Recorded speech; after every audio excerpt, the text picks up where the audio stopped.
Now same playlist को continue करते हुए आज हम लोग देखने वाले हैं जेईई मेंस 2025 के जनवरी अटेम्प्ट के सारे पीवाईक्यू। अपना पहला क्वेश्चन है कंसंट्रेटेड नाइट्रिक एसिड लेवल है 75% by mass volume in ml of the solution which contain 30 gram of nitric acid. यानी कि कंसंट्रेटेड नाइट्रिक एसिड है जो कि लेबल किया हुआ है 75% बाय मास। तो 75% बाय मास का मतलब क्या हुआ, 75 gram of nitric acid HNO3 होगा इन 100 ग्राम ऑफ सॉल्यूशन। ये होता है 75% बाय मास कहने का मतलब, जिसको 75% बाय मास ऐसे लिखा जाता है W/W। आगे क्या बोला जा रहा है, volume in ml of the solution which contain 30 gram of nitric acid. यहां पे हमारे पास क्या है, 75 ग्राम से डिफाइन किया हुआ है। अब हम लोग के पास एक्चुअली में है कितना नाइट्रिक एसिड, 30 ग्राम। सो हम लोग क्या करते हैं, यूनिटरी मेथड लगाते हैं जैसे हम लोग पहले भी करते आए हैं। सो यहाँ पे हम लोग मान लेते हैं 1 ग्राम HNO3 है, वो क्या हो जाएगा हमारे पास ग्राम ऑफ सॉल्यूशन कितना हो जाएगा 100/75 ग्राम ऑफ सॉल्यूशन हो जाएगा। नाउ अब हम लोग के पास है कितना एक्चुअल में 30 ग्राम ऑफ HNO3 है। सो ये सिंप्लीफाई करके कितना हो जाएगा, ग्राम ऑफ सॉल्यूशन होगा हमारे पास एक्चुअल में, जो कि है 4/3 मल्टीप्लाई बाय 30, तो ये हो जाएगा 10, तो ये हो जाएगा हमारे पास 40 gram of solution. So here हम लोग के पास आ गया है कि कितने ग्राम ऑफ सॉल्यूशन होगा 30 ग्राम ऑफ नाइट्रिक एसिड में। सो हम लोग से पूछा गया है volume in ml of solution which contain 30 gram of nitric acid, यानी कि वॉल्यूम कितना होगा सॉल्यूशन का। डेंसिटी दिया हुआ है। अब यहाँ पे हम लोग ये वाला मेथड क्यों नहीं यूज किए कि ये डेफिनेशन मोल वाला, mole equal to given volume upon 22.4, क्योंकि ये वैलिड होता है ओनली एट एसटीपी, और यहाँ पे एसटीपी का कोई कंडीशन नहीं दिया हुआ है और यहाँ पे डेंसिटी दिया हुआ है। सो यहाँ पे हम लोग डेंसिटी का यूज करेंगे gram per ml। So density equal to क्या होता है, मास अपॉन वॉल्यूम होता है।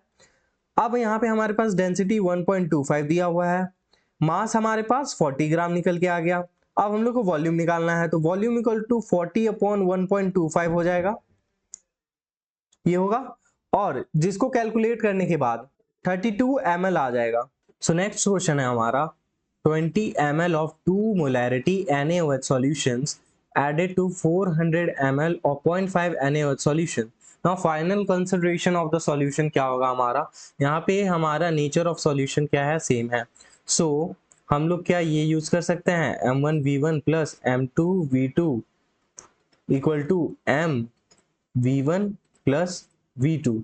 वॉल्यूम क्या हो जाता है, ऐड हो जाता है, मोलैरिटी चेंज हो जाएगा लेकिन वॉल्यूम क्या रहेगा, V1 प्लस V2 ही होगा। सो हम लोग के पास यहाँ पे क्या है 20 है।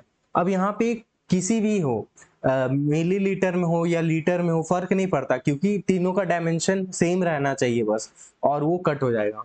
सो 20 मल्टीप्लाई बाय 2 प्लस यहाँ पे 400 multiply by 1/2 equal to molarity. Now volume 20 plus 400। So molarity क्या हो जाएगा हमारा 40 प्लस 200, यहाँ 40 200, देन यहाँ पे हमारे पास क्या आ गया 420 मल्टीप्लाई में। सो 240 अपॉन 420 अपॉन कटेंगे, और ये 12, ये 21, 3 से डिवाइड करेंगे 4, ये 7 4/7, जो कि अप्रोक्सीमेटली होगा 0.57, जिसको लिखा जा सकता है 57 multiply by 10 to the power -2 molarity. So यहाँ पे हमारा क्या हो जाएगा 57। सो नेक्स्ट क्वेश्चन है हमारा, when 81 gram of aluminium is allowed to react with 128 gram of oxygen, the mass of aluminium oxide produced in gram is. यानी कि एक हमारा रिएक्शन है, अल्यूमिनियम को जब हम लोग ऑक्सीजन से रिएक्ट करवाए तब हमारा क्या बनता है, अल्यूमिनियम ऑक्साइड Al2O3। सो हम लोग को बैलेंस करने पे यहाँ पे 2 है तो यहाँ पे 2 डाले, यहाँ पे 2 है, यहाँ पे 2 है, यहाँ पे 3 है तो यहाँ पे 2 डाले, सो यहाँ पे 3 डाले, फिर यहाँ पे हम लोग का 4 डाले। ये हमारा बैलेंस केमिकल रिएक्शन हो गया। ना हम लोग को क्या दिया हुआ है, 81 ग्राम ऑफ एल्यूमिनियम दिया हुआ है, 81 ग्राम इसका दिया हुआ है और 128 ग्राम ऑक्सीजन का दिया हुआ है। नाउ लेफ्ट में 2 चीज दिया हुआ है और राइट के इंफॉर्मेशन के बारे में पूछा हुआ है, यानी कि यहाँ पे हमारे पास किस चीज का कॉन्सेप्ट आएगा, लिमिटिंग रिएजेंट का। सो हम लोग मोल ऑफ एल्यूमिनियम निकालेंगे। मोल ऑफ एल्यूमिनियम क्या आएगा, मोल ऑफ एल्यूमिनियम हमारे पास आ जाएगा 81 अपॉन एल्यूमिनियम का मोलर मास 27, ये हो जाएगा 3। नाउ मोल ऑफ O2 क्या हो जाएगा, गिवन मास है हमारे पास कितना 128, नाउ मॉलिक्यूलर मास हो जाएगा 32। सो ये डिवाइड करने पे आ जाएगा 4। नाउ यहाँ पे मोल ऑफ एल्यूमिनियम कितना आ गया 4, मोल ऑफ O2 कितना आ गया, मोल ऑफ O2 आ गया 4, मोल ऑफ एल्यूमिनियम आ गया 3। नाउ अब हम लोग को लिमिटिंग रिएजेंट निकालने के लिए क्या चेक करते थे, मोल अपॉन कोफिशिएंट चेक करते थे, किसका छोटा है। सो एल्यूमिनियम के केस में क्या हो जाएगा, एल्यूमिनियम के केस में हम लोग देख लेते हैं। सो 3 हो जाएगा मोल अपॉन कोफिशिएंट क्या है इसका 4, 3/4 हो गया। मोल अपॉन कोफिशिएंट 4 हम लोग का किसके लिए, O2 के लिए। सो यहाँ पे इसका है 4, नीचे हो जाएगा 3, ये बड़ा है ये छोटा है, सो ये हो जाएगा लिमिटिंग रिएजेंट, ये हो जाएगा एक्सेस रिएजेंट। अब हम लोग का जो भी रिएक्शन चलेगा वो एल्यूमिनियम के साथ चलेगा। अब यहाँ पे लेफ्ट ओवर हमारे पास क्या होगा, ऑक्सीजन बचेगा हमारे पास। सो अब हम लोग देखते हैं 4 mole of aluminium equal to 2 mole of Al2O3, 1 mole of aluminium equal to 1/2, यानी कि 2/4 equal to 1/2 mole of Al2O3। अब हम लोग को बताना क्या है कि mass of aluminium oxide produced in gram, aluminium oxide का कितना मास प्रोड्यूस्ड होगा। अब हम लोग के पास है कितना, ये हमारे पास क्या था, एल्यूमिनियम बना कितना था, एल्यूमिनियम का मोल कितना गया 3 से मल्टीप्लाई कर देंगे, मोल 3 मोल ऑफ एल्यूमिनियम बना है। सो 1/2 मल्टीप्लाई बाय 3, सो कितना बनेगा, Al2O3 1.5 मोल बनेगा। Al2O3 कितना बनेगा 1.5 मोल हो गया ना। Mass of aluminium oxide produced कितना होगा ये हम लोग को बताना है। सो मास कितना प्रोड्यूस्ड होगा, equal to mole multiply by molecular mass. Mole कितना है हमारे पास प्रोड्यूस्ड हुआ 1.5, मॉलिक्यूलर मास कितना हो जाएगा Al2O3 का, एल्यूमिनियम 27 है, कितना 2 है, और ऑक्सीजन कितना है 3 है, 16 तिया 48, 54 प्लस 48 गुने 1.5, ये हो जाएगा हमारे पास 1.5 मल्टीप्लाई बाई 102, ये हो जाएगा क्या 153। सो 153 इज आवर आंसर। नाउ हमारा नेक्स्ट क्वेश्चन है 0.01 mole of organic compound containing 10% hydrogen on complete combustion produce 0.9 gram of H2O, molar mass of X क्या होगा। अब हम लोग को ये बताना है, ऑर्गेनिक कंपाउंड यानी ऑर्गेनिक कंपाउंड का मोलर मास क्या होगा ये बताना है। सो यहाँ पे हमारा 0.9 ग्राम ऑफ H2O दिया हुआ है। सो हम लोग मोल यहाँ से निकाल सकते हैं H2O का, 0.9 gram H2O, mole of H2O equal to क्या हो जाएगा 0.9 अपॉन 18 हो जाएगा, equal to 9 upon 18 multiply by 10 to the power -1 equal to 0.05 लिख सकते हैं। नाउ मोल ऑफ हाइड्रोजन कितना हो जाएगा, यहां से हम लोग को हाइड्रोजन के बारे में जाना है, हाइड्रोजन की तरफ जाना है। और हाइड्रोजन की तरफ क्यों जाना है, क्योंकि यहाँ पे हाइड्रोजन का इंफॉर्मेशन दिया हुआ है। इस जगह हम लोग के हाइड्रोजन का इंफॉर्मेशन दिया, इसीलिए हम लोग यहाँ से हाइड्रोजन की तरफ बढ़ रहा है। सो मोल ऑफ हाइड्रोजन हम लोग निकाल लेंगे। अब मोल ऑफ हाइड्रोजन क्या हो जाएगा, 2 टाइम्स हो जाएगा, क्योंकि 2 times of mole of water हो जाएगा, क्योंकि यहाँ पे 2 है, एक वाटर में 2 हाइड्रोजन होता है। सो 0.05, तो ये हो जाएगा हमारा 0.10 मोल ऑफ हाइड्रोजन। नाउ हम लोग के पास मोल ऑफ हाइड्रोजन आ गया। नाउ हम लोग क्या मास ऑफ हाइड्रोजन निकाल सकते हैं। सो मास ऑफ हाइड्रोजन कितना हो जाएगा, सेम हो जाएगा, क्योंकि मॉलिक्यूलर वेट क्या होता है इसका 1 होता है। ना हमारे पास मास ऑफ हाइड्रोजन आ चुका है। अब हम लोग को आगे देखना क्या है कि 10% ऑर्गेनिक कंपाउंड जितना भी है उसका 10% क्या है, हाइड्रोजन ही है बस। यानी कि mass of hydrogen upon mass of organic compound अगर हम करते हैं इसका, कि ऑर्गेनिक कंपाउंड में हाइड्रोजन का कितना मास प्रेजेंट है, तो ये आना चाहिए हमारा 10। ये क्वेश्चन में कहने का मतलब है। सो हम लोग को मास ऑफ हाइड्रोजन कितना है निकाले हम लोग, ये ऑर्गेनिक कंपाउंड का मास यहाँ पे आ जाएगा हम लोग को डिवाइड करने पे 0.10, ये दोनों कैंसल। नाउ ऑर्गेनिक कंपाउंड का मास यहां से क्या आ रहा है,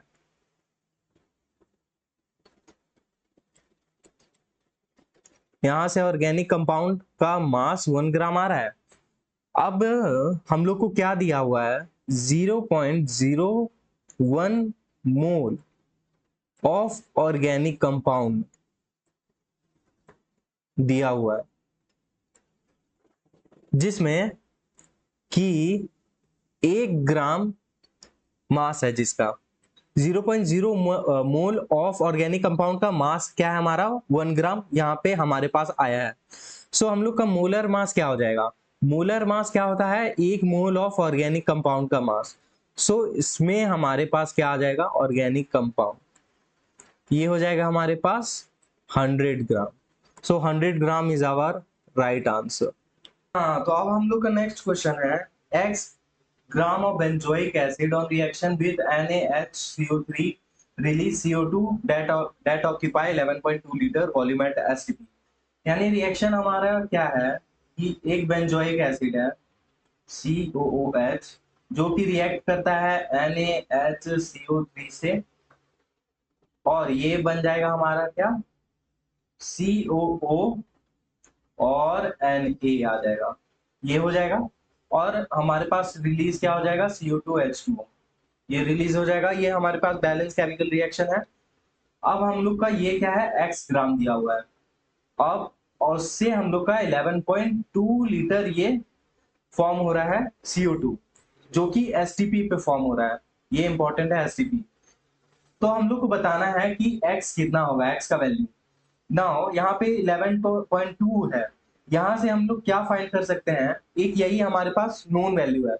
सो अब हम लोग को यहीं से क्वेश्चन को आगे बढ़ाना पड़ेगा CO2 का वैल्यू से। सो हम लोग यहाँ से क्या बता सकते हैं मोल के बारे में, कैसे, मोल इक्वल टू हम लोग ये पढ़े हैं कि गिवन वॉल्यूम अपॉन 22.4 लीटर होता है। हम लोग के पास वॉल्यूम क्या हो गया, गिवन 11.2 हो गया, और नीचे क्या हो गया 22.4 हो गया, तो ये हो जाएगा 1/2 इक्वल टू 0.5 मोल हो गया।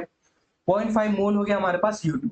अब यहाँ पे हमारे पास बैलेंस केमिकल रिएक्शन है, सो हम लोग क्या ये कह सकते हैं 1 mole of CO2 equal to 1 mole of C6H5COOH, ये बेंजोइक एसिड होगा। ये क्योंकि यहाँ पे कोफिशिएंट 1 है, यहाँ पे कोफिशिएंट 1 है। अगर इसका बेंजोइक एसिड का 1 मोल बनेगा तो 1 मोल CO2 का भी बनेगा। सो यहाँ पे तो CO2 का कितना मोल बन रहा है, 5.5 मोल बन रहा है। सो यहाँ से क्या हम लोग ये बोल सकते हैं 0.5 मोल ऑफ C6H5COOH बनेगा। अब हम लोग को क्या निकालना है कि मोल निकाल गया। अब हम मॉलिक्यूलर मास ऑफ C6H5COOH का कितना होगा? सो कार्बन यहाँ पे 7 है, 7 multiply by 12 plus 6 multiply by 1 plus 32, ये कितना हो जाएगा? 84 प्लस 6 प्लस 32, सो 84 प्लस 38, 12 हाथ में 1, 8 3 8 3 11 12, 122 ग्राम पर मोल हो जाएगा हमारे पास यहाँ पे। अब हम लोग को क्या बताना है? मास इक्वल टू क्या हो जाता है? मोल मल्टीप्लाई बाय मॉलिक्यूलर वेट। मोल कितना है? 0.5, मॉलिक्यूलर वेट कितना है? 122, सो ये हो जाएगा 61 मास हो जाएगा हमारे पास किसका? बेंजोइक एसिड का 61 ग्राम। सो 61 इज आवर राइट आंसर। सो अब हमारा नेक्स्ट क्वेश्चन है FeO4 solid plus 4CO give 3 Fe solid, Fe liquid plus 4 CO2 gas. Now ये ऐसा क्वेश्चन है जिसमें रिएक्शन देख के लगता है कुछ डिफिकल्ट होगा, कुछ बहुत ही खतरनाक होगा, यहाँ इतना भारी भारी कैलकुलेशन दे दिया है, लेकिन अब पूरा क्वेश्चन पढ़ने के बाद ये एक सिंपल सा लॉजिक पे क्वेश्चन है जो कि है यूनिटरी मैटर। अब यहाँ पे क्वेश्चन क्या है कि x gram of iron is produced when, यानी कि x ग्राम आयरन बन रहा है इतना kg ऑफ FeO4 जब ले रहे हैं, और 2.8 multiply by 10 to power 2 kg of CO ले रहे हैं, और दोनों को एक फर्नेस में ला रहे हैं, यानी कि दोनों का रिएक्शन करवा रहे हैं, और इतना kg FeO4 ले रहे हैं और इतना kg CO2 ले रहे हैं, दोनों को रिएक्ट करवा रहे हैं, तो x ग्राम ऑफ Fe बनेगा। सो हम लोग को यहाँ पे रिएक्शन में क्या देना है? Fe3O4 प्लस 4CO, ये है 3,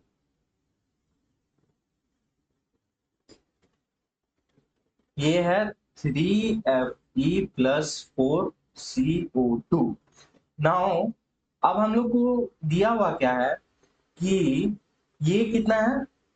एक तो पहली बात कि जब भी हम लोग कैलकुलेट करेंगे, सो यहाँ पे हम लोग को 2.32 multiply by 10 to power 3 kg में दिया हुआ है, इसको हम लोग क्या करेंगे?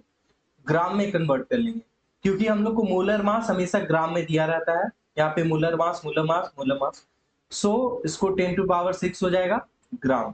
सिमिलरली ये हो जाएगा हमारे पास कितना? 2.8 मल्टीप्लाई बाय 10 टू पावर 5 ग्राम, ये हो गया हमारे पास ग्राम में। अब हम लोग के पास अगर लेफ्ट में दोनों चीज दिया हो और हम लोग को ये बताना हो कि राइट में कितना बन रहा है ये सामान, तो हम लोग क्या करेंगे? यहाँ पे आता है लिमिटिंग रिएजेंट वाला सामान, ये कॉन्सेप्ट कि कौन पहले खत्म हो जा रहा है।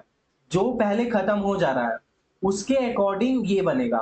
मान लेते हैं कि ये पहले खत्म हो जा रहा है, मान लेते हैं कि Fe3O4 पहले खत्म हो जा रहा है और CO बच जा रहा है, तो CO के अकॉर्डिंग Fe3 बनेगा और CO बाकी इतना Fe3O4 बचा रह जाएगा, और सिमिलरली अपोजिट भी हो सकता है।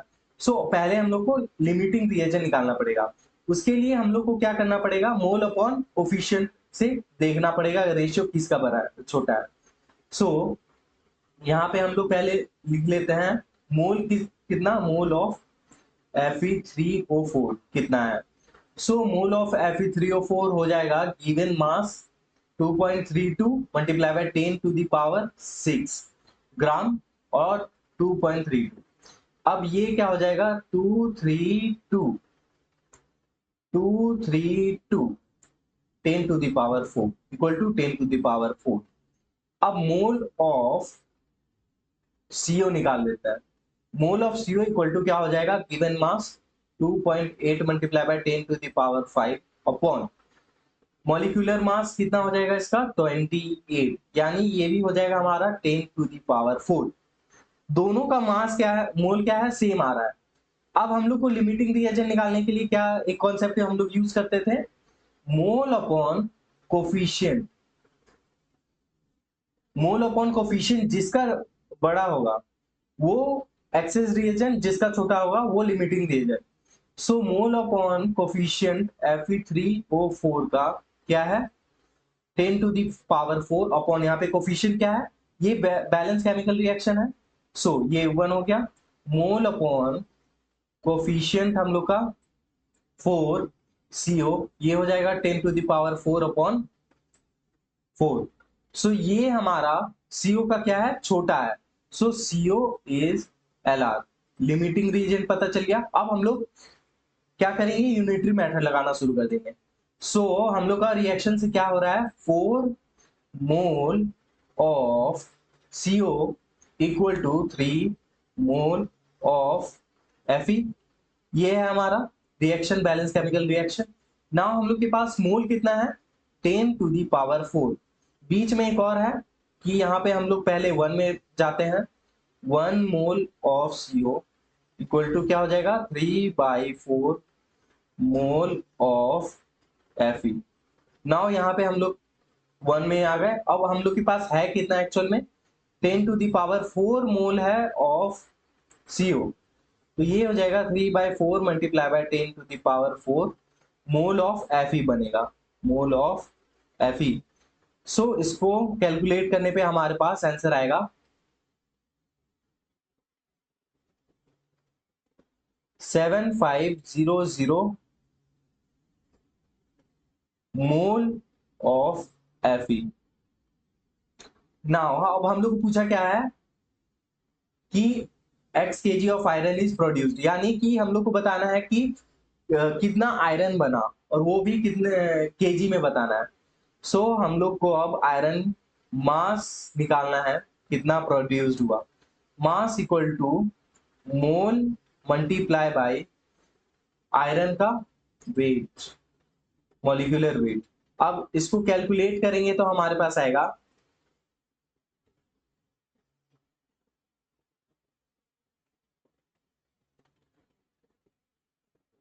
420,000 ग्राम, जो कि हो जाएगा 420 kg। So 420 is our answer. Next question है हमारा। अब इसमें हम लोग को बताना है कि ये पांचों में से कौन सा करेक्ट स्टेटमेंट है। सो हमारा पहला स्टेटमेंट है weight of a substance is the amount of matter present in it. So हमारा वेट क्या होता है, वेट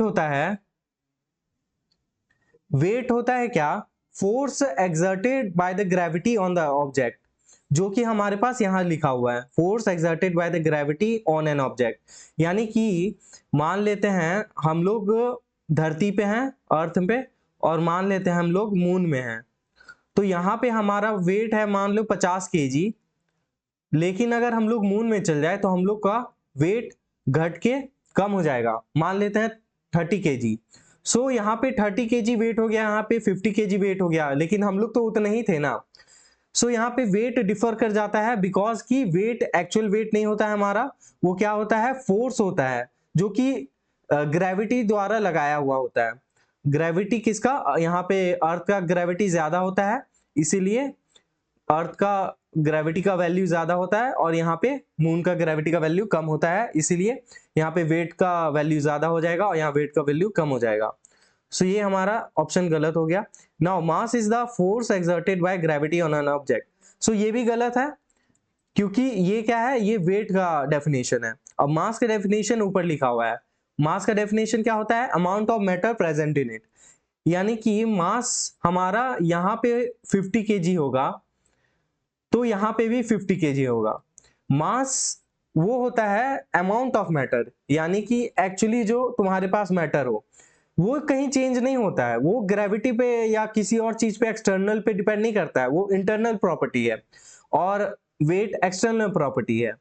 नाउ हमारे पास आता है नेक्स्ट वॉल्यूम पे। Volume is the amount of space occupied by the substance. तो ये बिल्कुल सही स्टेटमेंट है। तो वॉल्यूम क्या है, वॉल्यूम जो होता है ना, वो तुम कितना स्पेस ऑक्यूपाई करता है उसको डिफाइन किया जाता है वॉल्यूम द्वारा। नाउ नेक्स्ट है हमारे पास temperature below 0 degree Celsius are possible in Celsius scale, but in Kelvin scale negative temperature is not possible. ये बिल्कुल सही स्टेटमेंट है। 0 डिग्री सेल्सियस ये हम लोग पढ़ते आए हैं, जो कि होता है 273 केल्विन, लेकिन 0 केल्विन पॉसिबल नहीं है, क्योंकि ये हो जाएगा -273 डिग्री सेल्सियस, जो कि कभी भी हमारे पास पॉसिबल नहीं है इन रियल केस। इमेजिनरी में पॉसिबल है, इन रियल ये कभी हो ही नहीं सकता इन अर्थ में भी।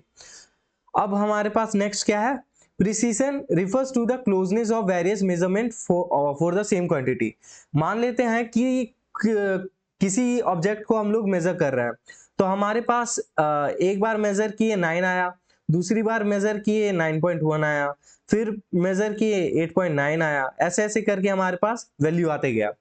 तो प्रिसीजन क्या होता है कि हमारे पास जो वैल्यू आ रहा है वो एक दूसरे से कितने सामने है, ये होता है प्रिसीजन, यानी कि closeness of various measurement for the same quantity. अब एक्यूरेसी क्या होता है, एक एक्यूरेसी भी होता है। सो एक्यूरेसी होता है हमारे पास वो ट्रू वैल्यू से कितने सामने है, ट्रू वैल्यू से क्लोज कितना है। और यहां हम लोग का प्रिसीजन क्या हो गया कि वो खुद से कितना सामने है। सो हमारे पास सी डी ई ऑप्शन हमारे पास सही हो रहा है। So option C is the right. Now हमारा नेक्स्ट क्वेश्चन है quantitative analysis of organic compound showing following percentage composition carbon, chlorine, hydrogen. अब हम लोग को बताना है empirical formula mass of the compound, जिसमें हम लोग का कार्बन, हाइड्रोजन, ऑक्सीजन, क्लोरीन ये सब दिया हुआ है। अब यहाँ पे ध्यान देने वाला बात ये है कि यहाँ पे ये कार्बन, क्लोरीन, हाइड्रोजन को प्लस करने पे, इन लोग का परसेंटेज प्लस करने पे 100% आना चाहिए था, लेकिन नहीं है। नहीं है मतलब कोई एक और कंपाउंड और है, और यहाँ देखो यहाँ पे ऑक्सीजन मेंशन किया हुआ है, यानी कि जो अगला एक और कंपाउंड है वो हमारे पास ऑक्सीजन है। सो हम लोग जो 100% होगा उसमें से 14.5 प्लस 64.46 प्लस 1.8 कार्बन का परसेंटेज, क्लोरीन का परसेंटेज, हाइड्रोजन का परसेंटेज जोड़ के 100 से घटा देंगे तो ऑक्सीजन का परसेंटेज आ जाएगा हमारे पास। अब ऑक्सीजन का परसेंटेज यहाँ पे हमारे पास कितना आ गया, 100 माइनस ये जोड़ने पे हमारे पास आएगा, इसको अब सब्ट्रैक्ट करेंगे तो हमारे पास आ जाएगा 19.24%। ये हो गया हमारे पास ऑक्सीजन का परसेंट। अब हम लोग लिख लेते हैं यहाँ पे कार्बन, क्लोरीन, हाइड्रोजन, ऑक्सीजन। अब यहाँ पे हमारे पास एब्सोल्यूट वैल्यू कंसीडर करना रहता था, जैसे हम लोग पहले करते आए हैं। ये बहुत ही इंपॉर्टेंट पैटर्न वाला क्वेश्चन है, बहुत रिपीट करता है, और यहाँ पे 19.24 है। अब इसको मोल में कन्वर्ट कर देंगे। मोल में कन्वर्ट करने के लिए क्या करते हैं, मॉलिक्यूलर वेट से डिवाइड करते हैं। सो यहाँ पे हो जाएगा हमारे पास 35.5 जो कि क्वेश्चन में भी दिया हुआ है, 1.8 डिवाइडेड बाय 1, और यहाँ पे 19.24 डिवाइडेड बाय 16। अब ये डिवाइड करने पे हमारे पास वैल्यू क्या आएगा, 1.2, ये आ जाएगा हमारे पास 1.8, ये तो 1.8, और ये आ जाएगा हमारे पास 1.2।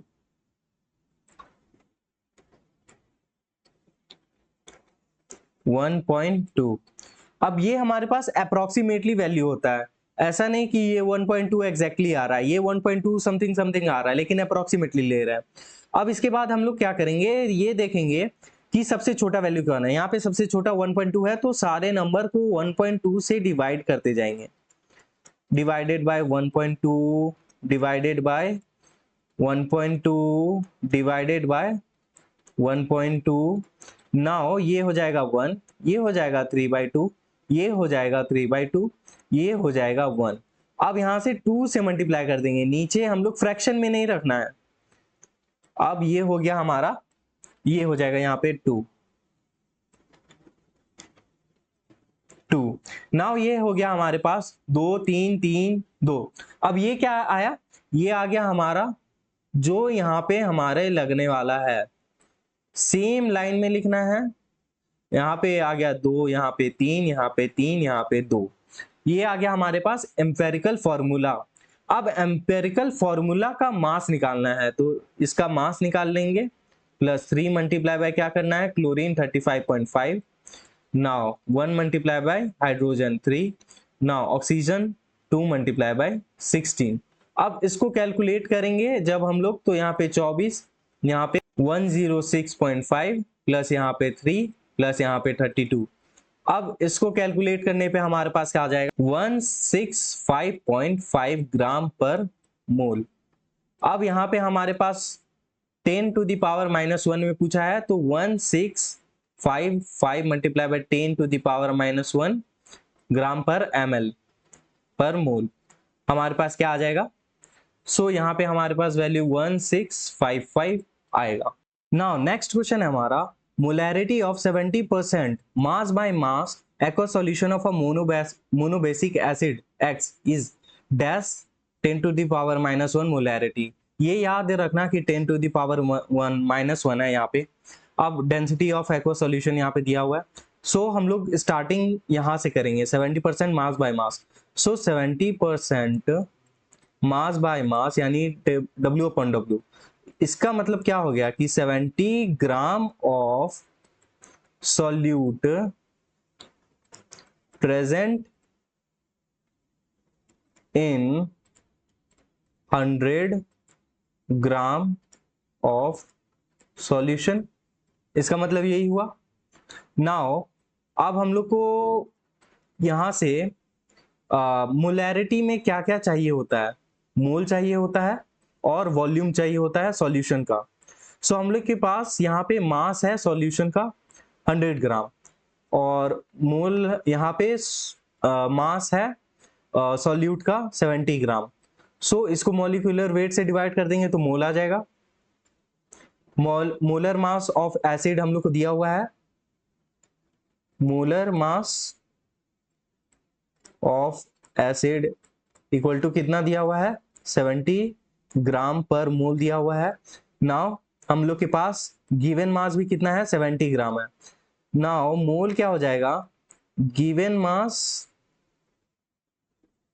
Upon molecular mass equal to, given mass यहाँ पे कितना है 70 ग्राम ऑफ सॉल्यूट है, तो 70 अपॉन मोलर मास है 70 तो 1 हो जाएगा मोल। सो 1 मोल हो गया हमारे पास। अब वॉल्यूम ऑफ सॉल्यूशन क्या है, सो यहाँ पे हमारे पास 100 ग्राम ऑफ सॉल्यूशन है। सो हम लोग क्या यूज करेंगे, density equal to mass upon volume. अब हमारे पास यहाँ पे मास है दिया हुआ और डेंसिटी दिया हुआ है, अब हम लोग को वॉल्यूम पता चल जाएगा।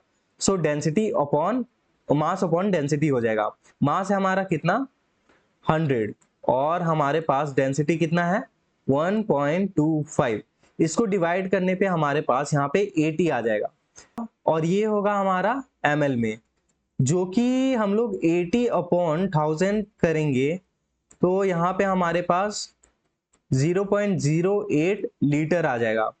अब यहाँ पे 0.08 लिखेंगे तो आ जाएगा 12.5, क्या आ जाएगा ये हमारा मोलैरिटी।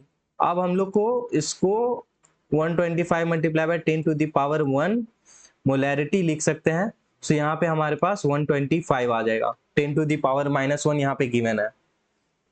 नाउ हमारा नेक्स्ट क्वेश्चन है 2.8 multiply by 10 to the power -3 mole of CO2 is left after removing 10 to the power 21 molecules from it x milligram of sample. The mass of CO2 taken initially is, यानी कि 2.8 multiply by 10 to the power -3 mole of CO2 बचता है। अगर उसमें से 10 to the power 21 molecules अगर हम लोग निकाल दें CO2 का, तो x ग्राम सैंपल है टोटल। सो हम लोग ये पहले निकाल लेते हैं कि हम लोग निकाले कितना है। सो निकाले कितना है, टेकन हमारा मॉलिक्यूल कितना है। Now mole removed, mole remove equal to 10 to the power 21 upon 6.022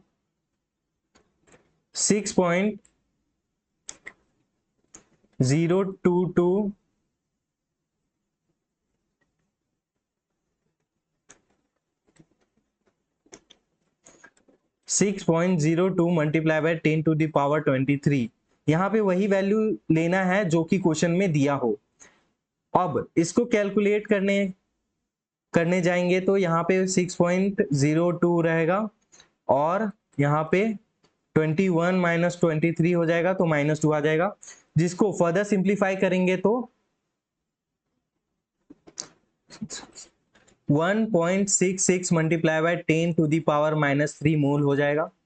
ना इतना मोल निकाल दिया गया है और हम लोग के पास इतना मोल बच गया है, तो टोटल मोल कितना था? Total mole of CO2 equal to mole removed plus mole बच गया जो लेफ्ट ओवर। सो हम लोग मोल निकला कितना वो निकाल लिए और मोल कितना बच गया था वो दिया हुआ है। अब इसको जोड़ेंगे तो हमारे पास आंसर आ जाएगा 4.46 multiply by 10 to the power -3 mole. Now अब हम लोग को चाहिए क्या? Mass of CO2। मास क्या होता है?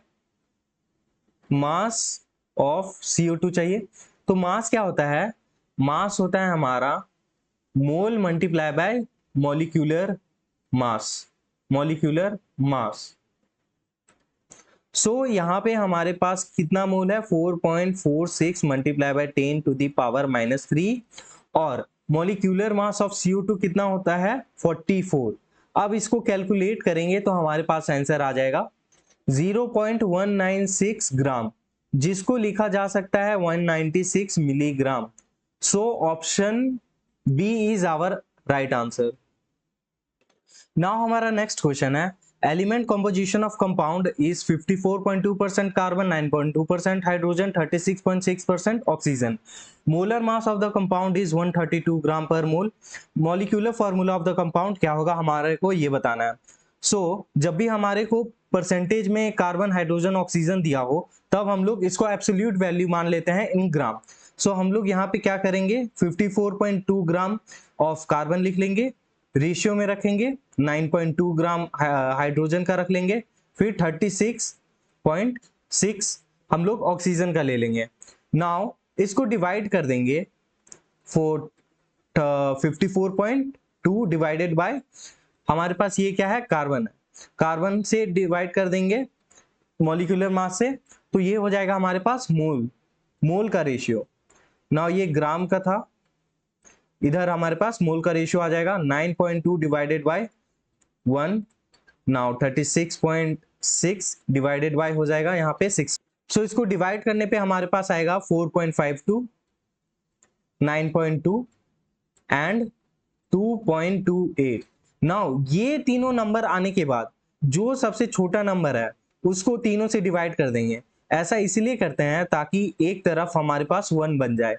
1 बनाना है एक तरफ तो डिवाइडेड बाय स्मॉलेस्ट जो हमारे पास नंबर है।